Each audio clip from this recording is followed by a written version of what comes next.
만약 국정조사가 필요하다면 그 대상은 윤석열 정부가 아니라 문재인 정부가 되어야 할 것입니다. 최적 대안 노선 검토를 포함한 타당성 조사 방침 결정과 낙찰자 선정은 모두 인수위 출범 이전에 문재인 정부에서 일어난 일이기 때문입니다. 대안 노선 검토가 특혜를 위한 것이었다면 문재인 정부가 대통령 당선자 가족에게 잘 보이려고 애썼다는 것인지 민주당의 주장은 앞뒤가 맞지 않습니다.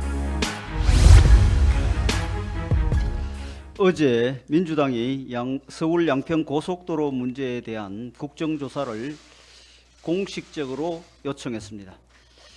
민주당의 국정조사 요구는 이 사안을 끝없는 정쟁으로 몰고 가서 사업을 장기 표류시키고 이를 통해 뭔가 의혹이 있는 것처럼 여론을 선동해 정략적 이익을 챙겨보겠다는 것에 다름 아닙니다. 그들이 원하는 정략적 이득이란 사법 리스크 등 당내 문제로부터 국민의 시선을 돌리는 한편 대통령 지지율을 끌어내려 윤석열 정부를 흔들고 총선에 유리한 고지를 점하겠다는 것입니다. 만약 국정조사가 필요하다면 그 대상은 윤석열 정부가 아니라 문재인 정부가 되어야 할 것입니다. 최적 대안 노선 검토를 포함한 타당성 조사 방침 결정과 낙찰자 선정은 모두 인수위 출범 이전에 문재인 정부에서 일어난 일이기 때문입니다.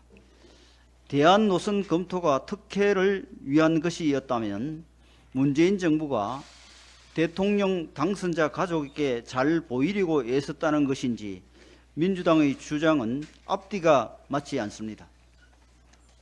윤석열 정부나 인수위의 개입 증거는 물론 그렇게 추정할 만한 정황조차 없는데 도대체 무엇을 두고 국정조사를 하자는 것인지 기가 막힐 뿐입니다. 또한 민주당이 고집하는 원안 종점 강화 IC 추진안은 L자형 고속도로가 되어 편의성이 떨어지고 마을, 문화재, 자연 등을 심각하게 훼손할 수밖에 없습니다.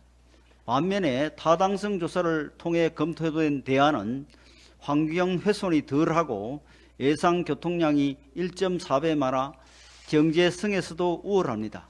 어떻게든 대통령 부인에게 상처를 입히기 위해 SOC 사업을 비경제적이고 환경 파괴적인 방향으로 끌고 가는 것은 전무후무한 황당한 정치 공세가 아닐 수 없습니다. 민주당은 오염수 선동으로 수산업자를 고사 직전까지 몰고 간 것처럼 이제는 양평 군민과 수도권 주민들의 오랜 수건 사업을 정쟁으로 끌어들여 정략적 이익의 제물로 삼으려는 것입니다. 민주당이 전선을 옮겨갔다는 것을 보여주는 상징적인 모습이 얼마 전까지 후쿠시마 오염수 반대 시위에 나섰던 사람들이 이번에 고속도로 논란 관련 기자회견에 얼굴을 비춘 것입니다. 참으로 부끄러움을 모르는 사람들입니다.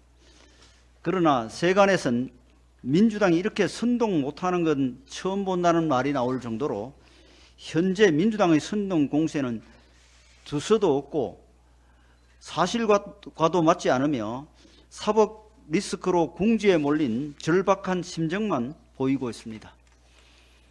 작년 한 해도 청담동 술자리 의혹을 비롯해 무수한 선동이 계속되었지만 제대로 된 근거조차 제시 못하는 무책임한 주장들이었습니다.